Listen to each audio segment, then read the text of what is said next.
Sophia Armstrong stared at her phone, her fingers trembling as she typed a message she never thought she'd send again.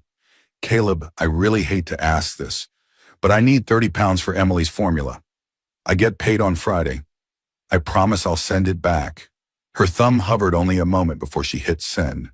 She dropped the phone onto the worn-out couch beneath her, sighing deeply as the weight of yet another impossible day bore down on her. From the baby monitor on the side table came the soft whimpers of 6-month-old Emily's breathing. Sophia had exactly £1.79 in her bank account. No formula. The last bottle had been diluted far more than it should have been. The message was humiliating, yes, but pride didn't matter when your baby was hungry. Across the city, high above Canary Wharf in a glass-wrapped office, Kingston Khalifa's phone buzzed. The 42-year-old CEO of Khalifa Innovations barely glanced at the screen, expecting another update from his executive team about the billion-pound merger he'd been navigating. But instead, his brow furrowed at the unfamiliar message. A baby's formula? He sat up, dragging a hand through his thick salt and pepper hair. This wasn't a message meant for him. That much was clear. Only a handful of people even had this private number. A missed dial. And yet, something about the desperation in those few lines rooted him to the spot. Back in her modest flat in Peckham, Sophia's phone buzzed again. She picked it up, her heart dropping as she read the reply. I think you have the wrong number. I'm not Caleb. Mortification rushed through her like fire. She tapped frantically. Oh my God, I'm so sorry. That was meant for my brother. Please ignore it. Tossing the phone aside, she buried her face in her hands. Could this day possibly get any worse? But Kingston didn't delete the text. Something about it gnawed at him. The mention of a baby. The raw vulnerability. It was a welcome break from the ruthless negotiations and posturing that had filled his week. After a moment's hesitation, he typed, Is your baby going to be okay? Sophia blinked in disbelief when she saw the new message. A stranger? Why would he care? Her instincts told her to ignore him, but sleepless nights, stress, and the sheer weight of motherhood dulled her usual caution. We'll manage, she replied coolly. Sorry again for bothering you. His next reply came quickly.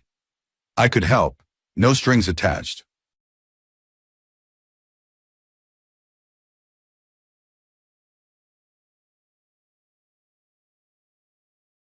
Sophia scoffed aloud.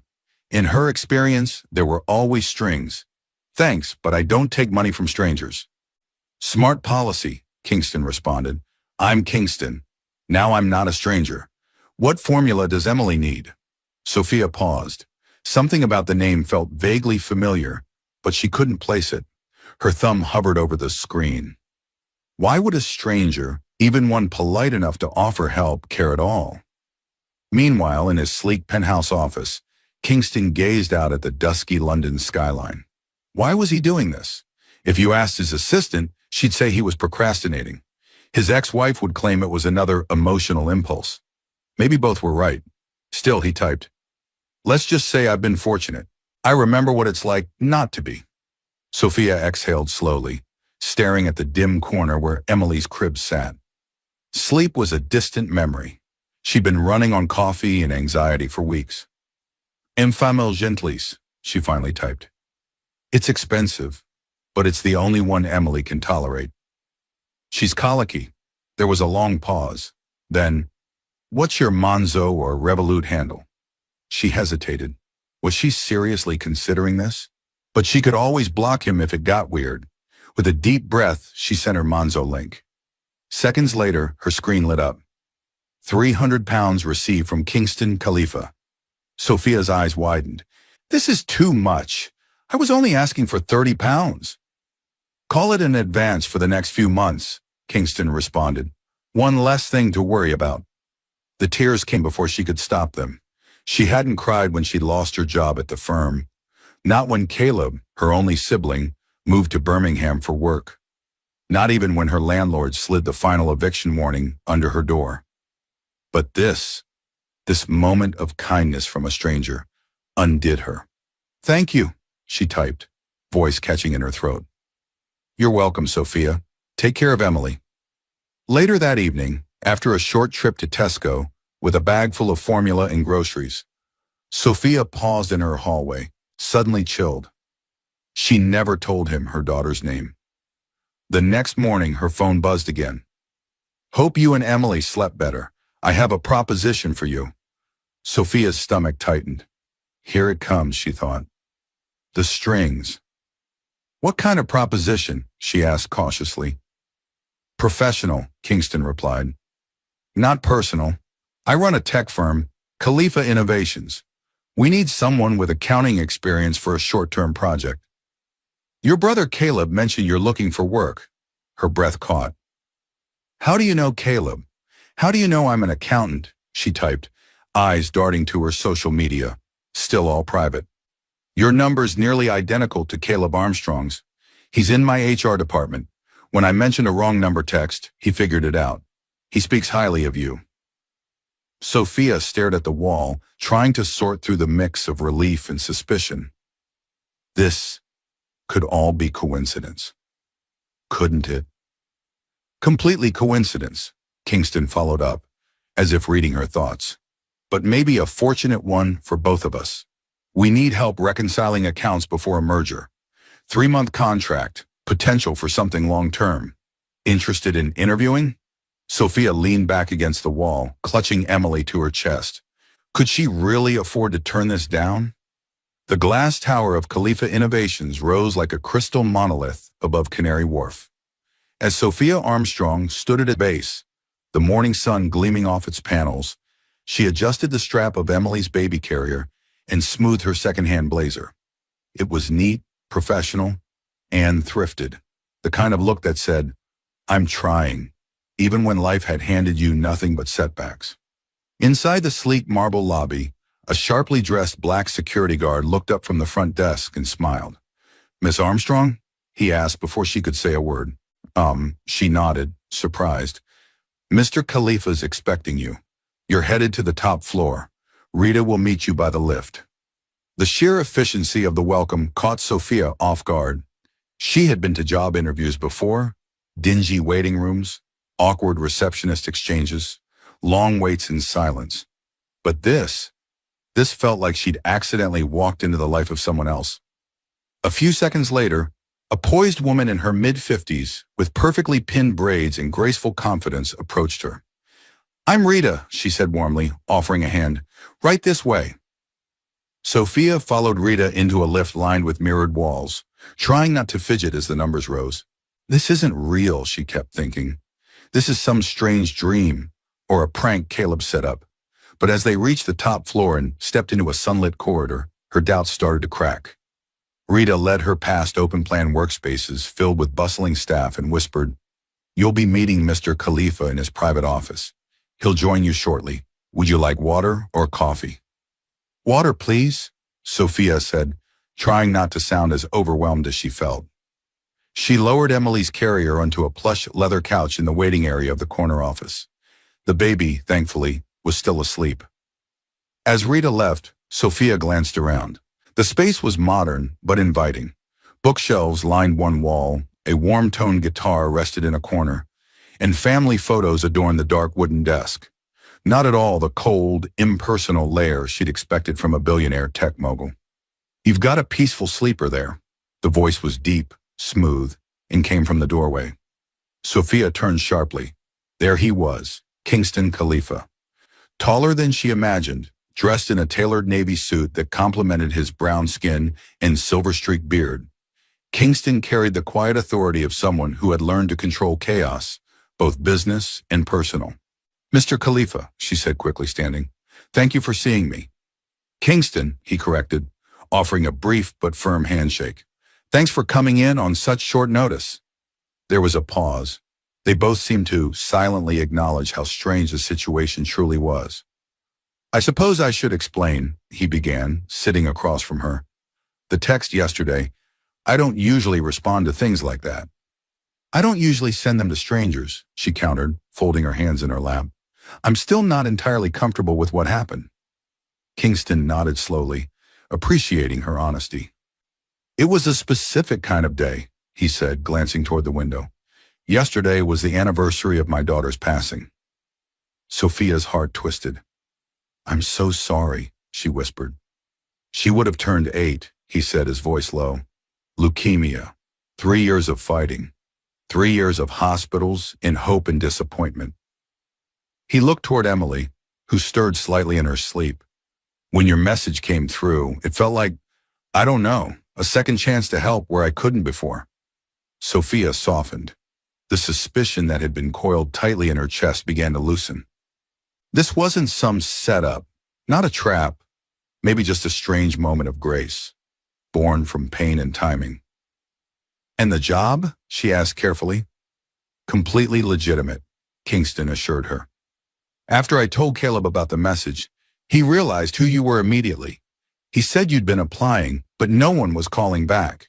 He didn't know how bad things were, she murmured. I didn't want to burden him. Family pride, Kingston said with a slight smile.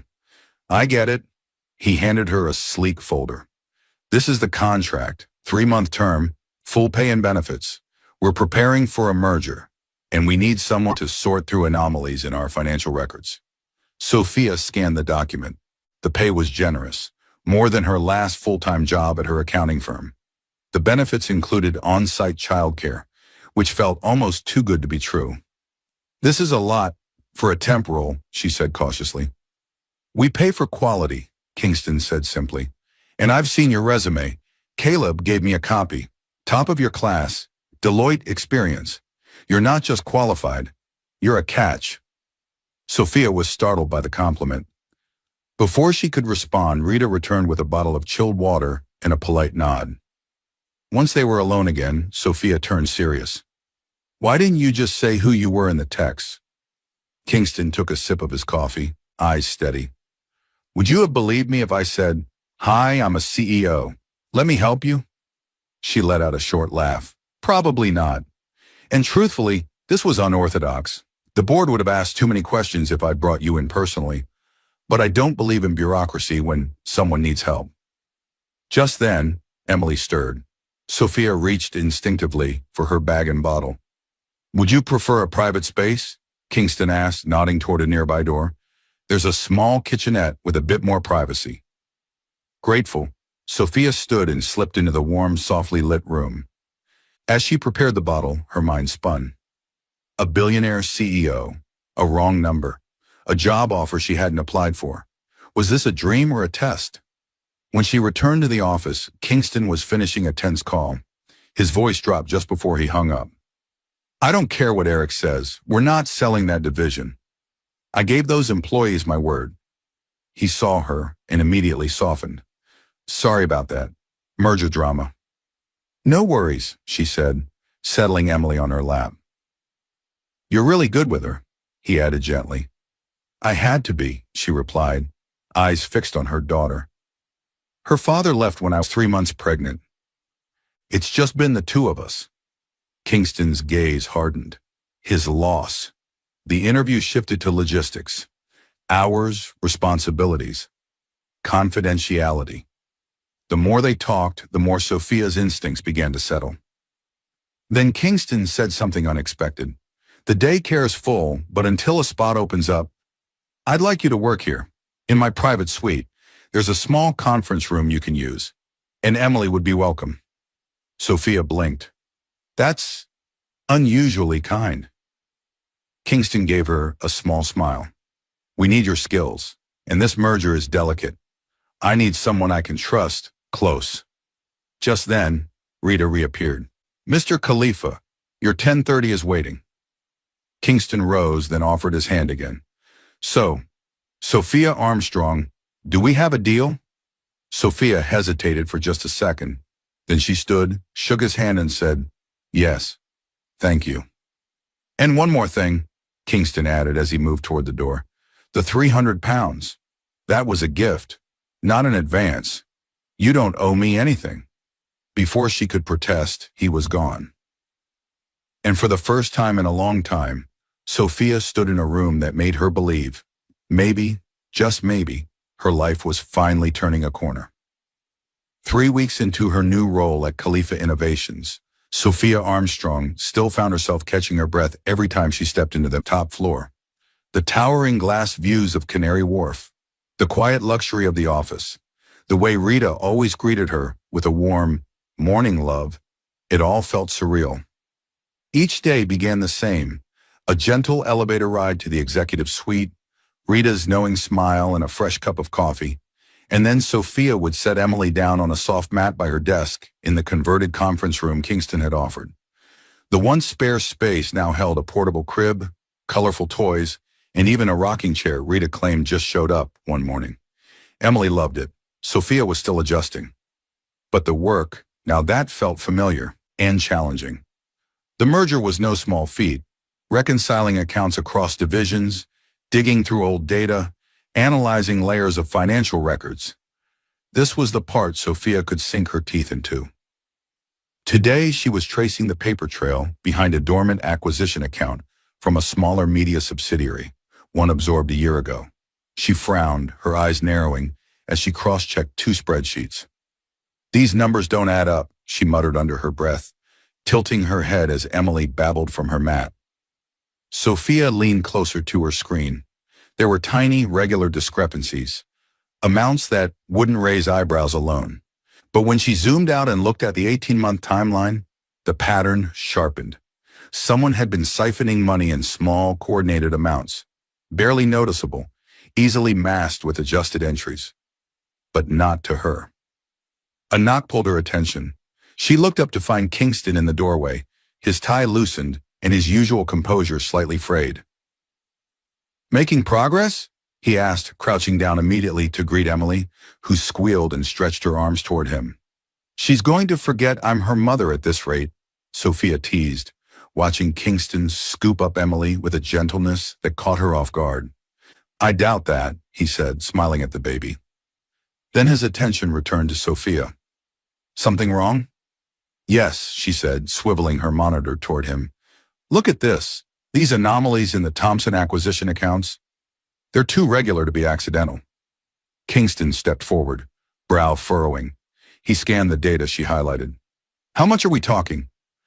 "About £2.5 million, spread across multiple accounts over the last 18 months.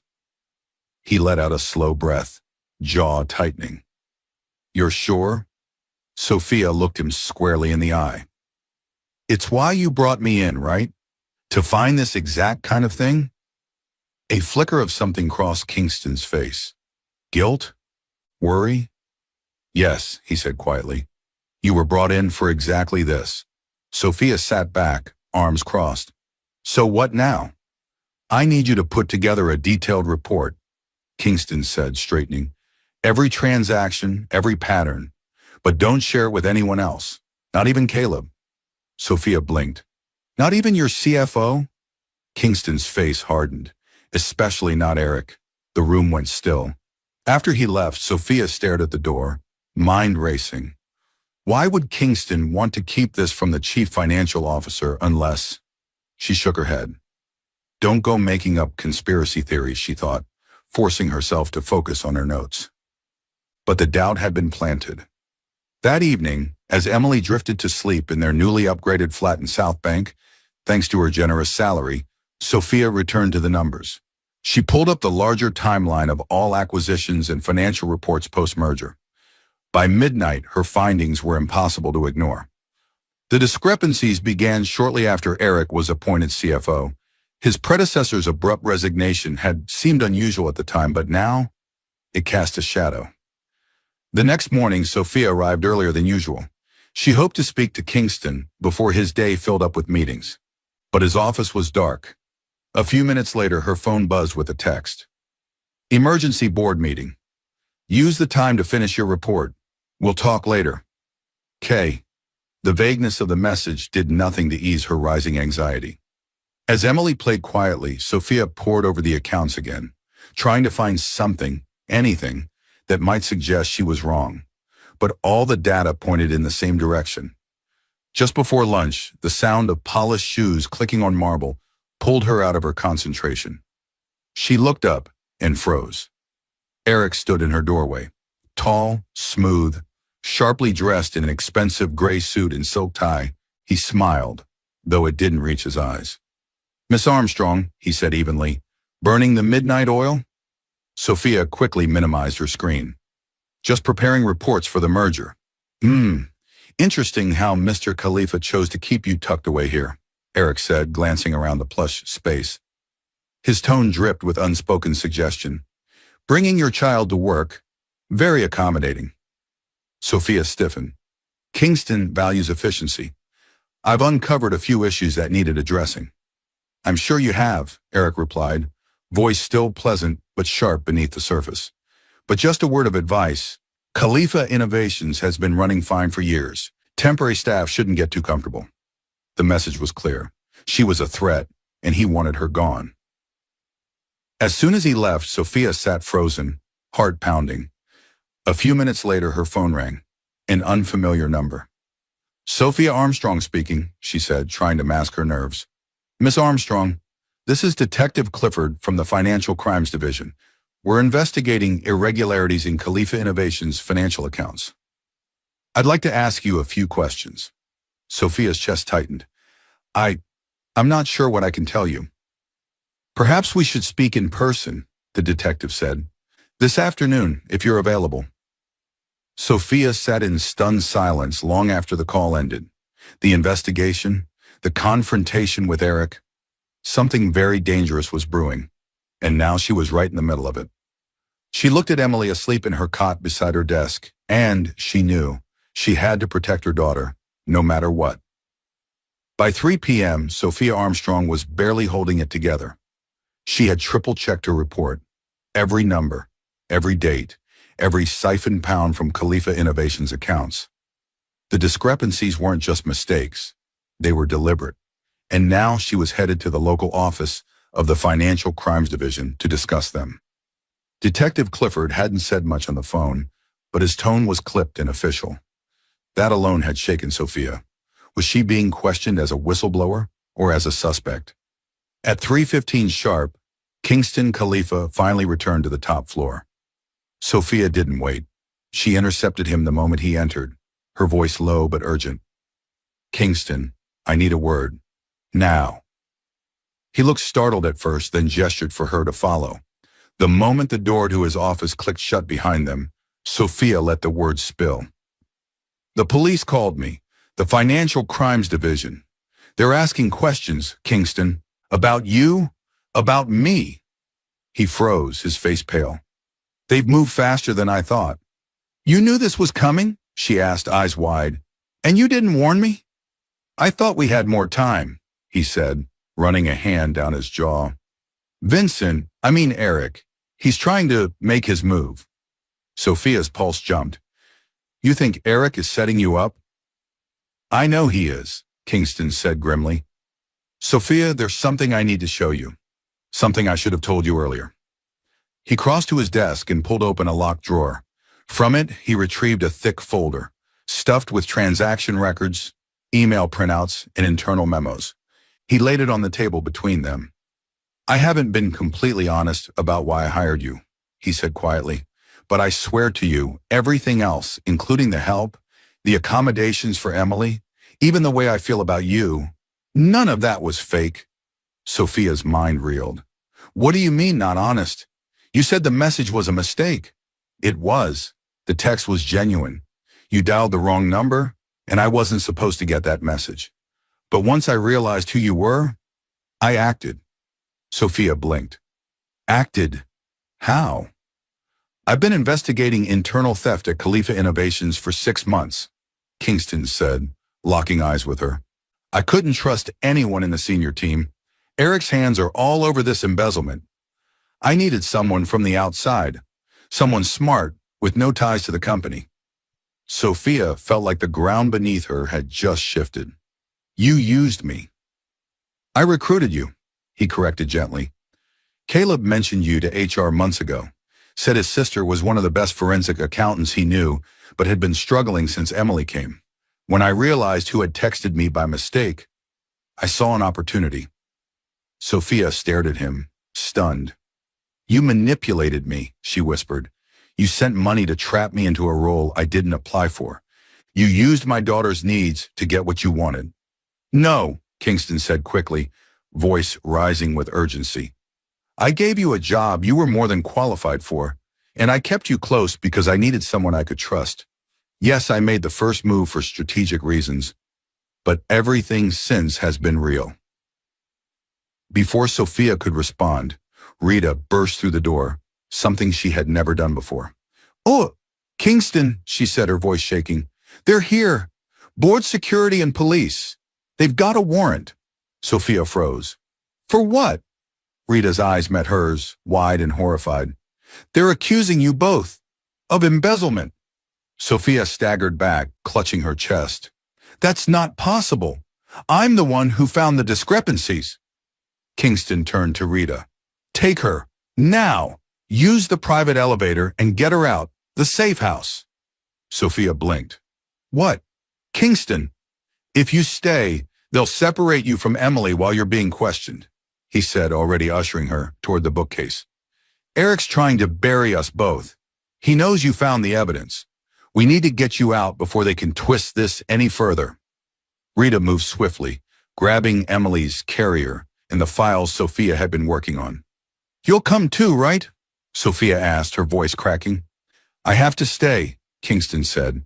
I have allies on the board, but I can't protect you from inside if you're arrested. Please, trust me one more time. Sophia hesitated, then nodded. Rita opened the hidden door behind the bookshelf, revealing a narrow private corridor leading to a concealed lift. As they descended in silence, Sophia clutched Emily tightly to her chest. Her heart was pounding, not from fear alone, but from the realization that she was now entangled in something far bigger than she'd ever imagined. When they reached the basement garage, a black SUV waited with a discreet driver already holding the back door open. Rita helped her inside, passed over a phone, and said softly, Call only the number saved. He'll reach out when it's safe. And then the vehicle pulled away, leaving the towering glass of Khalifa Innovations behind them, as the woman who had been mistaken for a fraud unknowingly held the key to exposing one of the biggest financial crimes in London's corporate history. The safe house was nothing like Sophia had expected. She thought it would be cold, sterile, some forgotten property with boarded-up windows and dusty furniture. But instead, the flat in Islington was cozy, modest, and surprisingly well-equipped. Rita, true to form, had thought of everything: diapers, formula, even Emily's favorite giraffe plushie from the office. How she'd managed to pack so quickly, Sophia would never know. The silence inside the flat felt deafening after the chaos. Sophia paced the small living room, still trying to process everything that had happened. Emily was asleep again, this time in a travel crib that had somehow appeared in the middle of the room like magic. You seem very prepared for this, Sophia finally said, glancing over at Rita, who was calmly unpacking a bag of groceries in the tiny kitchen. Rita's expression was neutral, but her eyes betrayed concern. Kingston's always been careful. When he first suspected someone was skimming off the top, he didn't know how deep it went. We've been preparing, just in case. Sophia leaned against the doorway, arms crossed. And what about me? Was I part of the plan too? Finding you was a coincidence, Rita said without hesitation. But once Kingston realized who you were and what you could do, yes, he made a choice. You were our safest option. Sophia exhaled shakily and sat down on the armchair beside the crib. I don't know whether to be flattered or furious. Maybe both, Rita said gently, pouring her a cup of tea and placing it beside her. But I know him. Kingston wouldn't have involved you if he didn't believe in your integrity. Sophia stared into the tea, her mind spiraling. Why didn't he just go to the police? He did, Rita said quietly. 6 months ago. But Eric has powerful friends. The first investigation was closed without warning. No charges, no explanations. That's when Kingston realized he'd have to do it himself. Gather hard proof, build a case from the inside. And I found the last piece of the puzzle, Sophia murmured. Rita nodded. You did. Hours passed. The sky outside darkened, and Sophia sat cross-legged on the floor beside Emily's crib, watching her daughter sleep, the rise and fall of her tiny chest grounding her. At midnight, her phone, one Rita had handed her with only one number saved, buzzed. Unknown. Are you safe? Sophia. Yes. Is this Kingston? Kingston. Yes, I had to ditch my regular phone. The police took my devices but released me for now. Sophia. Released? How? They had a warrant. Kingston. Eric's playing it carefully. He's pretending he discovered the embezzlement and pinned it on me. Says you're my accomplice. Sophia. I don't even know what to say. Kingston. Don't say anything yet. Just listen. My contact at the Financial Crimes Division, Agent Maxwell, is meeting us tomorrow, 10 a.m. Sophia's heart pounded. Sophia. Us? Kingston. If you're willing. You found the evidence. You understand the trail better than anyone. She looked over at Emily, still asleep, peaceful and unaware of the storm around her. Sophia. Wouldn't it be safer if I disappeared? Took Emily somewhere far from all of this? Kingston. It would be safer. But it wouldn't be right. And it wouldn't bring justice. Sophia didn't answer immediately. She stood, moved to the window, and looked out over the quiet street.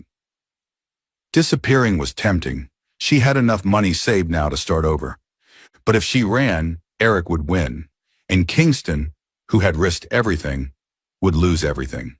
Sophia. I'll be there. The next morning, Rita stayed with Emily while Sophia boarded a black cab to a nondescript office block tucked between a bank and a sandwich shop. Kingston was waiting outside in a black coat, the collar turned up, his usual sharpness dulled by the tension in his jaw. You came, he said quietly. I almost didn't, she replied honestly. I wouldn't have blamed you if you hadn't. Inside Agent Maxwell, a tall black woman in her 40s with keen eyes and the no-nonsense presence of someone who had seen it all, welcomed them into a quiet meeting room. Sophia laid out the financial trail, the anomalies, the hidden adjustments, the shell companies, and the connections that tied it all back to Eric. She watched as Maxwell's face shifted from skepticism to sharp interest. This is exactly what we needed, the agent said, flipping through the report. Clear, traceable evidence of embezzlement and laundering. And you're certain the board meeting is today? Yeah, Kingston nodded. At 3, Eric will present fabricated evidence against me. He thinks it's airtight. Good, Maxwell said, a thin smile on her lips. Let him make his move. We'll be there. They ran through the plan. Kingston would go to the board meeting as scheduled. Sophia and the agents would remain in the adjacent room. The moment Eric made his accusations, Sophia would enter and present her findings. As they prepared to leave, Kingston turned to Sophia. If this goes wrong, Rita has instructions. There's an account in your name, enough to get you and Emily out of the country. Sophia stared at him. You thought of everything, didn't you? Except falling for you, he said softly. She didn't respond. Not yet. There were still too many risks, too many unknowns. But as they left the building together, something in her heart whispered that this wasn't just a mission to clear their names. It was the beginning of something deeper. The boardroom on the 28th floor of Khalifa Innovations had never been so tense. A long, glossy oak table dominated the space, surrounded by leather chairs filled with sharp-eyed executives. Through the floor-to-ceiling windows, the London skyline shimmered beneath a cloud-dusted afternoon. But the beauty outside did little to distract from the storm brewing within. At precisely 3 p.m., Eric Okoye, the CFO with a polished smile and too smooth voice, stood and cleared his throat. Ladies and gentlemen, he began solemnly, distributing thick folders to each board member. What I'm about to share is difficult but necessary. Sophia Armstrong watched from a side room next door, the tension coiling in her chest like a wire pulled too tight. She stood beside Agent Maxwell and 2 other plainclothes officers, clutching her own folder of evidence like a shield. Eric's voice floated through the speakers. It has come to my attention that Kingston Khalifa, our CEO, has been involved in the unauthorized transfer of funds to several offshore accounts. These transactions, I regret to say, were coordinated with the assistance of an outside party, Sophia Armstrong. Sophia's stomach dropped as her name was uttered like a criminal charge. You know, in the boardroom, Kingston sat silently, arms folded, his expression unreadable. Eric continued, the data is in front of you. Bank statements, wire transfers, fabricated reports. It's all there. I am, of course, available to answer any questions. There was a beat of silence. Then Kingston calmly replied, that's a serious accusation, Eric. I didn't come to this conclusion lightly, Eric said, feigning sadness. But financial records don't lie. No, Kingston said, standing. They don't. He turned and nodded toward the door. That was the signal. Agent Maxwell opened the door and stepped inside. And right behind her, shoulders straight, heart pounding, walked Sophia.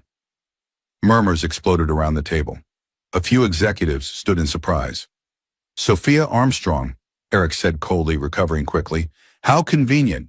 Come to defend your benefactor. Actually, Sophia said, stepping beside Kingston, I'm here to explain how you've been stealing from this company for the past 18 months. The silence that followed was sharp enough to cut glass. Sophia opened her folder and laid out the first set of documents. These variances, tiny transactions, cleverly masked, disguised as vendor payments and internal adjustments. Over £2.5 million siphoned into shell corporations, all of which trace back to accounts registered under aliases tied to you, Eric. She turned to the board, meeting each pair of eyes. The pattern begins precisely 3 weeks after Mr. Okoye was promoted to CFO. The former CFO's sudden resignation, also linked to a compliance audit they triggered, one that mysteriously vanished when they left. Maxwell stepped forward and began distributing copies of Sophia's report. The documents you received from Mr. Okoye are falsified, she said calmly. This is the original data, cross-verified with internal audit systems and time-stamped server records. Miss Armstrong has provided us with everything we need to proceed with a criminal case. Eric's face drained of color. I want a lawyer, he muttered. Sophia watched him carefully. He wasn't finished yet. She could see it in his eyes. He was calculating. Then it happened. With a sudden lurch, Eric flung a chair aside and lunged across the boardroom table, straight toward Sophia. Something metallic flashed in his hand. Sophia! Kingston moved without thinking. He grabbed Sophia and pulled her behind him as Eric's arm swung wildly. A shot rang out. It wasn't from Eric. An agent fired once, hitting Eric in the shoulder. He collapsed, groaning, restrained immediately by the officers. Sophia stared at Kingston, her eyes wide. Blood bloomed beneath his shirt sleeve. He winced but remained standing. You're hurt, she whispered, reaching for him. Just a scratch, he muttered, grimacing.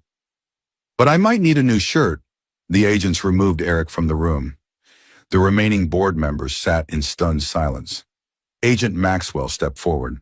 Ain, this investigation has been ongoing for months. Today confirms the internal corruption that's jeopardized this company's integrity. We'll be in touch with each of you individually. After the boardroom cleared, Kingston leaned heavily against the wall, his shirt stained and torn. Sophia guided him back to his office. Rita was already there, holding a now wide-eyed Emily, who immediately reached for her mother. She okay? Rita asked, eyes flicking to Kingston's arm. He'll live, Sophia said. Barely. Later that evening, with his arm wrapped and the shock subsiding, Kingston and Sophia sat quietly in his private office. Emily played at their feet, pushing a stuffed elephant across the carpet. So what now? Sophia asked softly. Professionally, I've got to clean up this mess, rebuild trust, revisit the merger. But personally, that depends on you. Sophia turned to him. What do you mean? Kingston reached into his desk and pulled out a fresh contract. I want you to stay, permanently, head of internal audit, report directly to the board, full independence. Sophia blinked. That's huge. You've earned it, he said simply. You saw what no one else would, or dared to. Sophia took a breath. And Emily? She's got a permanent spot in the company nursery, or here. She runs this floor now anyway. A pause. And us? She asked. Kingston looked at her gently. You already know how I feel, but I want you to take your time. No pressure. Just know this wasn't just about the case for me. Sophia didn't speak immediately. Instead, she picked up Emily and held her close, watching as the little girl smiled, giggling at the toy in her hand. And for the first time in what felt like forever, Sophia believed things were finally falling into place. 6 weeks had passed since the boardroom showdown that had rocked Khalifa Innovations. The news of Eric Okoye's arrest had made headlines across London's business community. Whispers of money laundering, forged documents, and betrayal within one of the city's most respected tech empires had gripped financial circles. And through it all, Sophia Armstrong had somehow become the quiet heroine in the center of the storm. Life had not gone back to normal. Instead, it had transformed. Sophia was now officially head of internal audit, with her own sleek glass office just down the hall from Kingston's. Her days were filled with budget reviews, oversight meetings, and new accountability systems. The company's culture was shifting, slowly but surely, as transparency replaced intimidation. Every morning, she and Emily took the lift to the top floor. Rita was always there with a knowing smile and a cup of tea. The once imposing conference room now echoed with laughter, soft lullabies, and the occasional squeal from Emily, who had become something of a company mascot. But beneath the polished routines and crisp business attire, Sophia was still adjusting.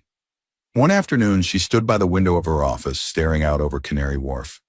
London stretched out in all directions, gleaming in the spring sunlight. Emily napped peacefully in her portable cot, the same one Kingston had insisted on ordering for her corner command center mate, as he called it. "Lost in thought?" Kingston asked from the doorway, his voice low and familiar. Sophia turned, a small smile touching her lips. "Just thinking about everything. How fast things have changed." He stepped inside and closed the door behind him. "You've handled it better than most people in your position ever could." Sophia laughed softly. "I still feel like I'm waiting for the other shoe to drop." "You're not alone in that," he admitted. "I'm still waiting for half the board to stop looking at me like I might suddenly walk off with the company safe." Sophia crossed her arms and leaned against the window frame. "Do you regret it, bringing me into all this?" Kingston walked over, standing beside her. "Not for a single second." She tilted her head, studying him. "Even when I doubted you? Even when I accused you of manipulation?" "I deserve that," he said with a quiet smile. "And I don't regret it, because in the end, you saved us both." They stood in silence for a beat. Then he said softly, "There's something else." Sophia glanced up, eyebrows raised. "Oh?" Kingston pulled a small envelope from his coat pocket and handed it to her. "The board wants to honor you at next month's shareholders gala. Public recognition for your role in saving the company. They want you to give a speech." Sophia paled. "A speech?" He chuckled. "Don't worry, I'll be right beside you." She opened the envelope, scanning the letter inside. It was real. Her name printed on the formal invitation, praised in glowing terms. "I don't know what to say," she murmured. "Say whatever you want," he said. "Tell your story. Tell the truth." Sophia looked up at him. "You think they're ready for that?" "I think the world could use a bit more of it." Later that evening, Sophia returned home to her flat in South Bank, now upgraded with more space, sunlight, and a kitchen that didn't leak.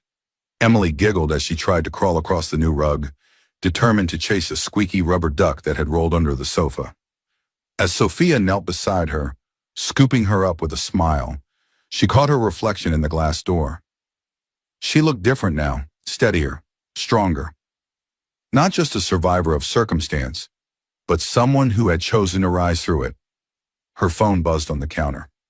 "Kingston, hope I'm not interrupting bedtime.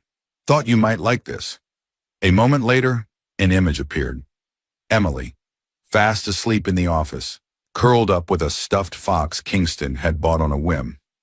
In the background, Kingston was crouched beside her, tucking a tiny blanket over her shoulder. Sophia's heart ached. She typed back, "She really does like you, you know." "Kingston, I'm starting to suspect she's just using me for snacks." Sophia laughed and stared at the screen for a long moment. Then she typed, "She's not the only one who likes you." There was a pause. "Kingston, are you sure? After everything?" Sophia took a breath. "I've never been more sure of anything in my life." The reply came instantly.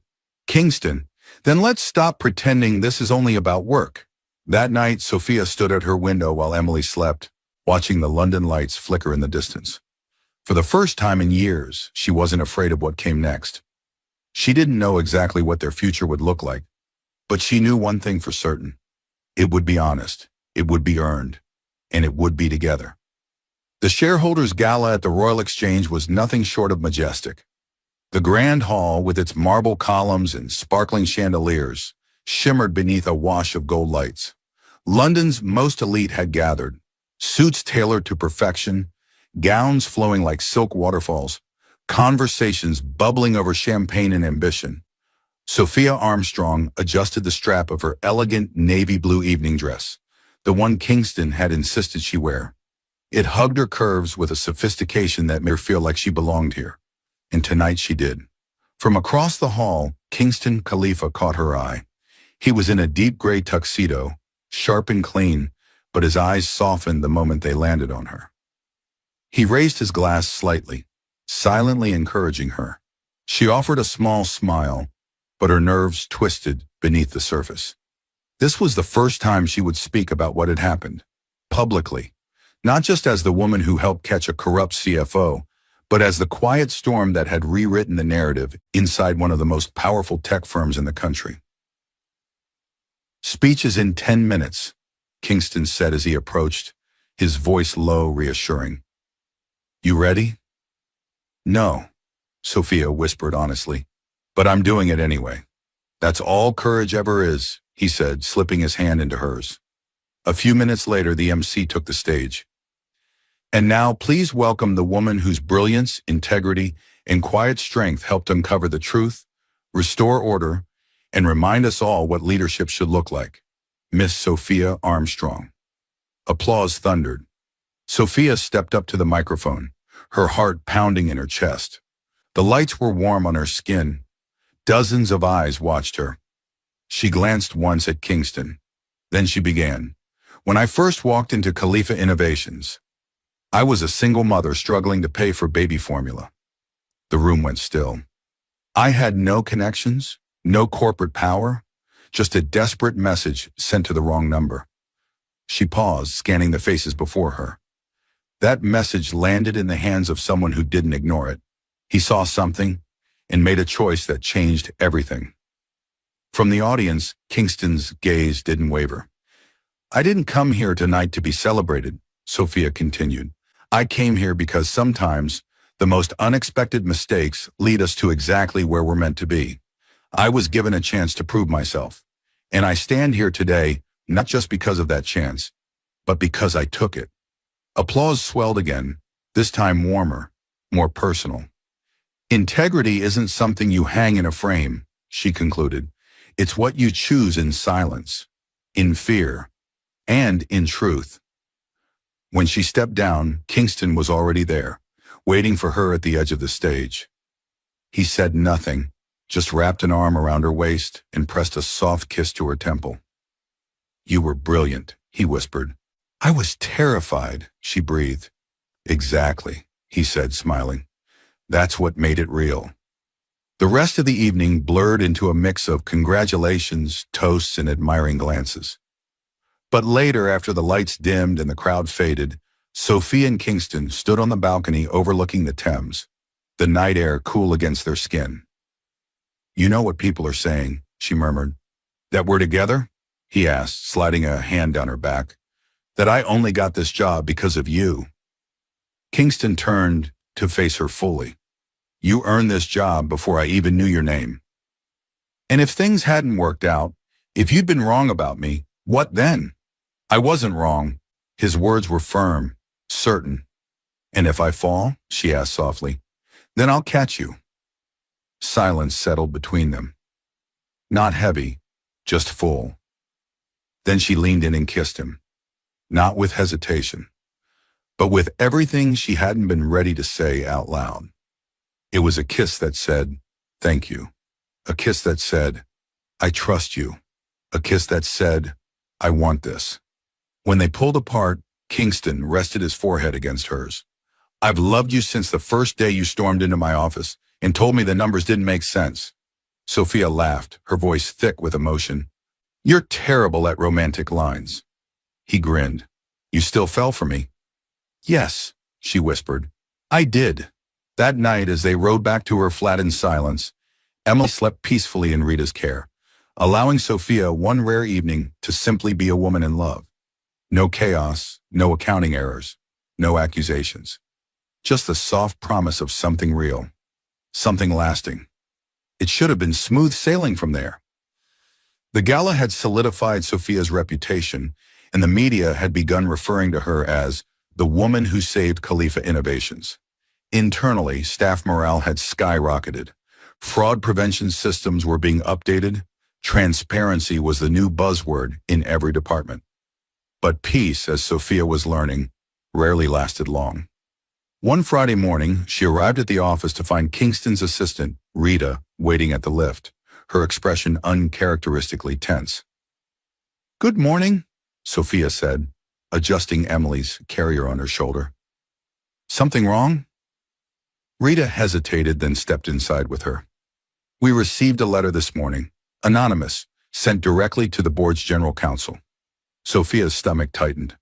"About you," Rita said gently. "More specifically, your relationship with Kingston." The lift doors opened. Sophia didn't move.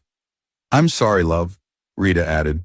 "We're handling it, but there's chatter that you might have influenced decisions regarding your promotion." Sophia stepped out slowly, her heart pounding. "But the board signed off on the role. I earned it." "You absolutely did," Rita said firmly. "But optics matter, and whoever sent that letter wants to make things messy." By the time Sophia reached her office, the buzz was already swirling. Her inbox had polite inquiries from legal. A senior manager from finance sent a passive-aggressive message requesting clarification on role authorizations. Even Caleb, her brother, called from HR. "They're digging, Soph," he warned, "trying to paint this like some conflict of interest scandal. You okay?" Sophia stared at her screen. "No, but I will be." That evening, after the office cleared, she walked to Kingston's suite. Emily babbled from her stroller, unaware of the tension wrapped around her mother's shoulders. Kingston stood by the window, his sleeves rolled up, tie discarded. He turned the moment she entered. "I heard," he said softly. Sophia crossed her arms. "Why didn't you tell me first?" "I only found out an hour ago," he said. "They're treating it as internal gossip for now, but you know how this works. It'll grow teeth if we let it." Sophia sighed. "So what's the plan? We hide our relationship until the merger is finalized? Pretend I'm just another staff member you nod to in the hallway?" "I would never." "Then what?" she snapped. "Because I'm the one they'll discredit first. I don't have your legacy, Kingston. I don't have power. I'm just the girl who sent a desperate text to the wrong number." Kingston stepped forward, taking her hands. "No. You're the woman who found the truth when no one else dared. The woman who stood in front of billionaires and called out a criminal. You earned everything, Sophia, with or without me." Her eyes welled up, but she blinked back the tears. "I just don't want Emily to grow up seeing her mother's integrity questioned." Kingston cupped her face gently. "Then we face this together, head on." The next morning, Kingston sent a company-wide statement from the executive desk. It was brief, clear. "In light of recent speculation, I want to publicly acknowledge my personal relationship with Miss Sophia Armstrong. Transparency is the cornerstone of our company. I will recuse myself from any further executive discussions involving Miss Armstrong's department, and an independent audit will be conducted to verify all internal promotions and performance reviews related to her role." It was bold and risky, but it worked. The audit came back spotless. Sophia's work stood on its own.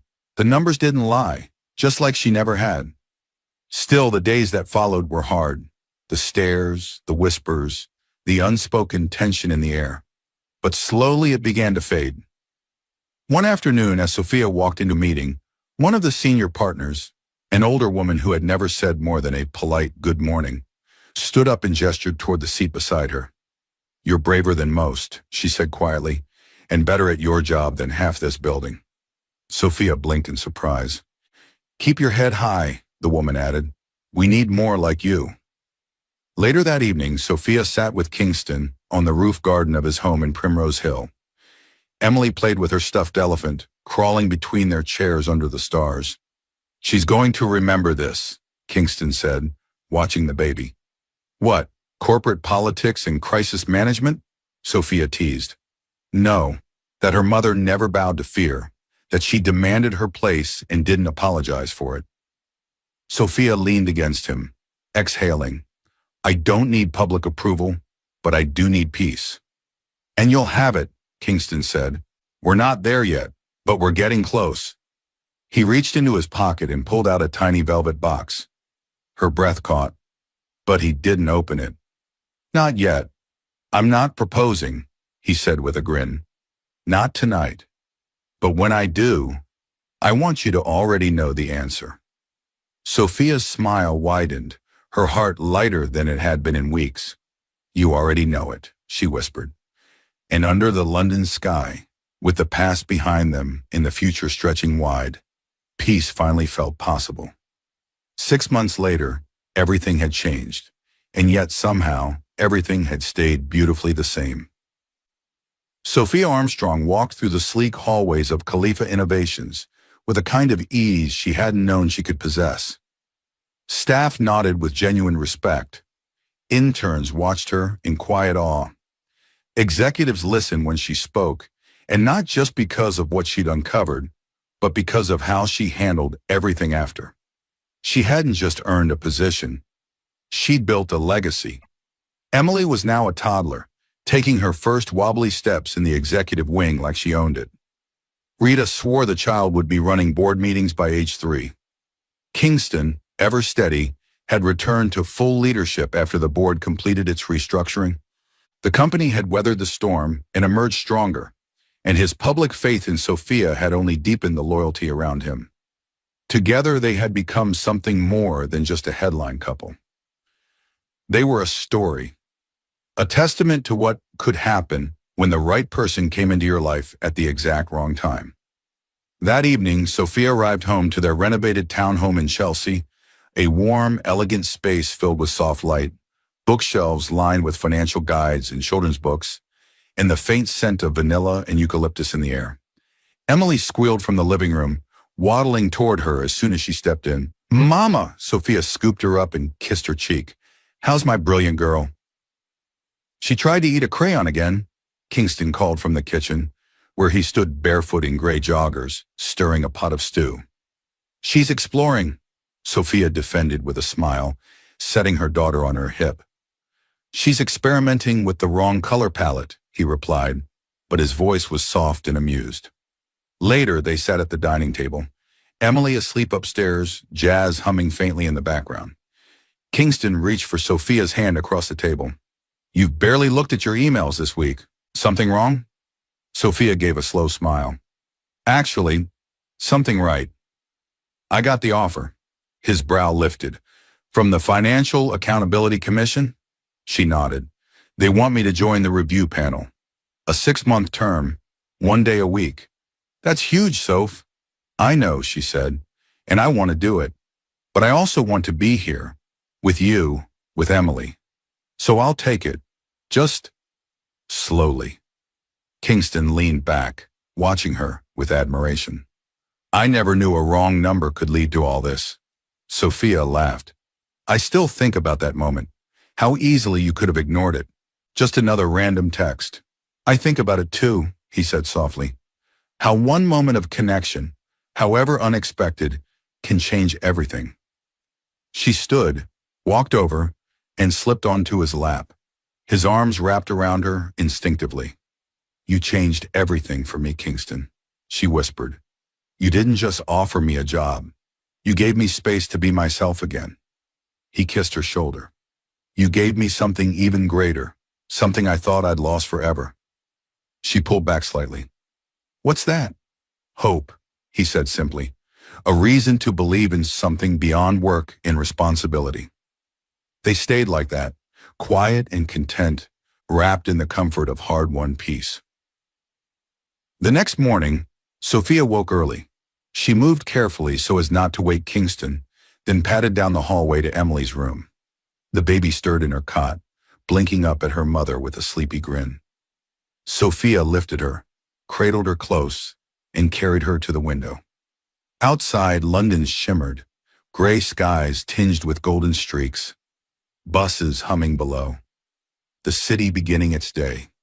Sophia whispered into Emily's curls. "You don't remember how hard it was, but I do, and every day I thank God that we got through it."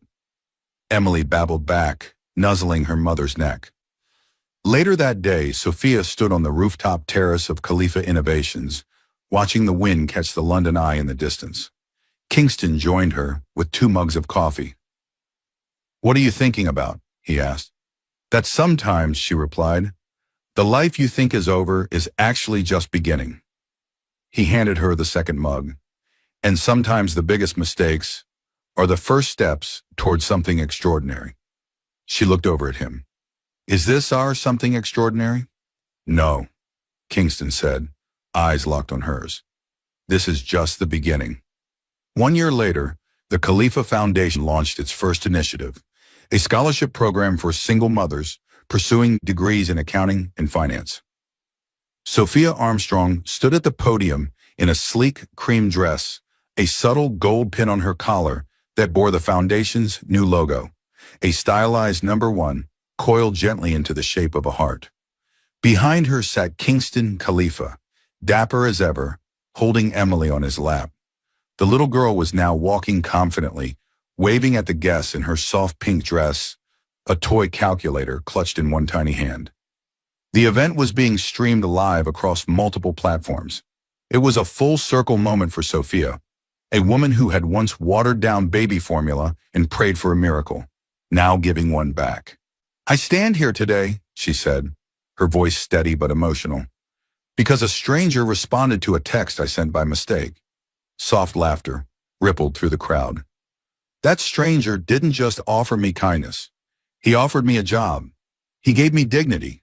He didn't ask me to shrink, to apologize for my circumstance, or prove myself twice as much to deserve a little help.